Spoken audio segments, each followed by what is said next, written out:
Tom Myers, Superintendent of Bellevue Community Schools in Bellevue, Iowa, coming you with this week's Believe in the Blue update. A few things I want to share with you this week. Some upcoming events or things going on this week in the Bellevue Community School District is homecoming.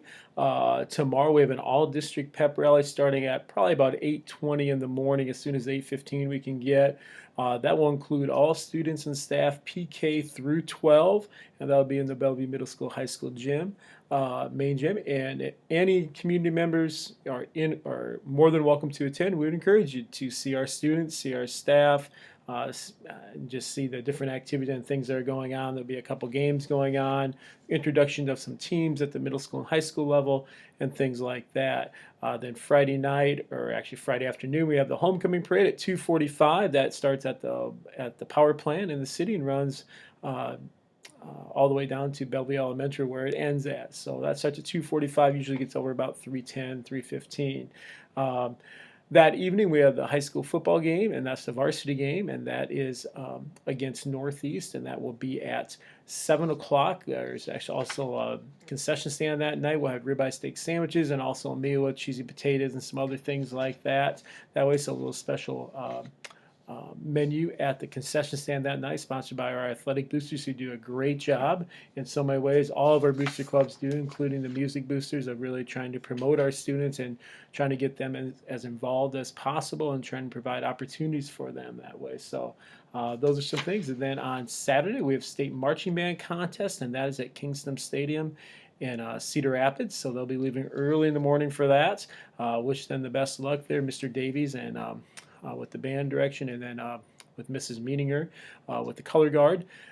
They just yesterday marched through the halls of the middle school, high school in the afternoon. You heard the big roaring sound going through, and it was them.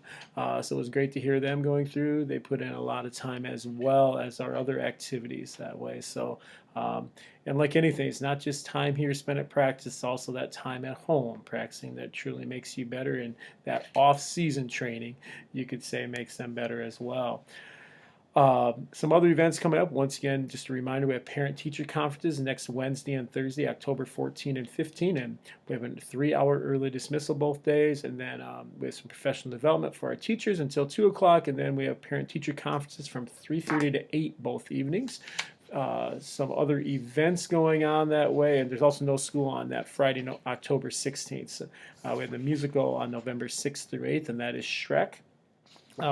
Some other events going on here today. We have a middle school football at Cascade at 4. Then we have middle school through high school volleyball at West Liberty, and middle school starts at 4. High school starts at around 6.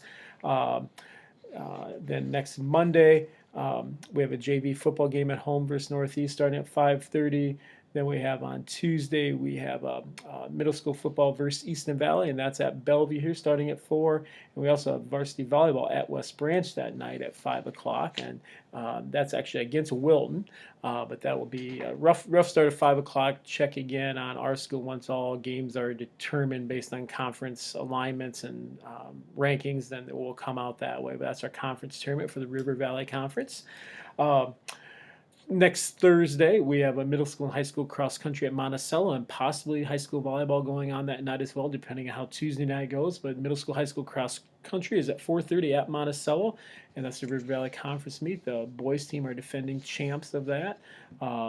Then next Friday night, a week from tomorrow, we have varsity football versus Durant, and that's at home at 7 o'clock. That's the final home game of the season, and they have one more game the following Friday at Wapello. So our boys have a chance to finish the year very strong, and look forward to seeing them play and seeing all of our people, including our dance team and band, performing at the game on Friday evening that way. So encourage you to come out. It's supposed to not be rainy, maybe a little cool, but it is the middle of October and it is football weather, so just anticipate some of those things. A couple other things, just want to touch base with you. I think maybe I've talked about this book before here. Ken Robinson, Creative Schools, just kind of some different things with that. I want to read just a couple parts to you here. The aims of education is his opinion here. You can take what you want. The aims of education are not to enable students to understand the world around them and the talents within them so that they become fulfilled individuals and active, compassionate citizens. So The aims are to enable students to truly understand the world around them, allow them to become great citizens. As we look at education, we look at standards, we have to remember those things. We have to prepare our students to get our students out into the communities and doing things and applying their learning. Um, the answer is not to do better what we've done before. We have to do something else at times. The challenge is not to fix this system, but to change it. Not to reform it, but to transform it. It's very important to recognize. I think last week or recently there was something in the newspaper I wrote about our students are performing fairly well on the Iowa assessments. Now, if your kids are not performing at the proficient level, you're thinking, well, that's really not true, and you're right. We need to prepare our students to do better than just on an assessment, and we need to make sure that we're providing them opportunities to apply their learning and making sure the assessments that we are providing them are truly measuring learning and truly measuring their application of learning. There are certain things that we have to do based on the state requirements. I understand those, and I somewhat agree with those. But we also have to do more. We have to look at what are students doing to apply their learning, to show their learning, to demonstrate their learning, to share their learning with others. And then on top of that, we need to make sure when they leave here that they are truly prepared to go on and live a very successful life, and success being based on their interests and their thoughts that way. So that's always important to remember.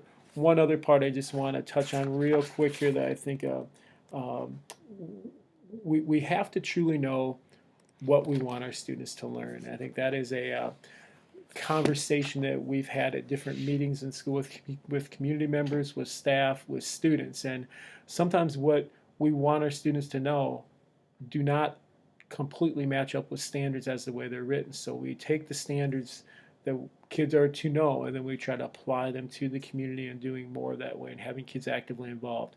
I truly believe one of the biggest things for learning for students is their engagement and their motivation in learning. Engagement being actively involved in learning and not just sitting taking notes and listening to a lecture, as many of you are doing right now, maybe feels like that, but actually involved. And then that tends to motivate students to want to do something. I can look at our tech math students who are working on a batting cage on wheels for a community member for the Bellevue Ball Association. I can look at our calculus class that are putting formulas in place to look at the city overall and the mapping of the city. I can look at our elementary classrooms and looking at the habitats of fish and animals and how that connects with the Mississippi River. There's all kinds of things going on that way, and I think it's important for all of us to recognize that. So anyway, I went on long enough today. I hope everyone has a great weekend. I hope to see you all on Friday at the parade, at the game, whatever the case would be. But come out and support our kids. That's what they're here for.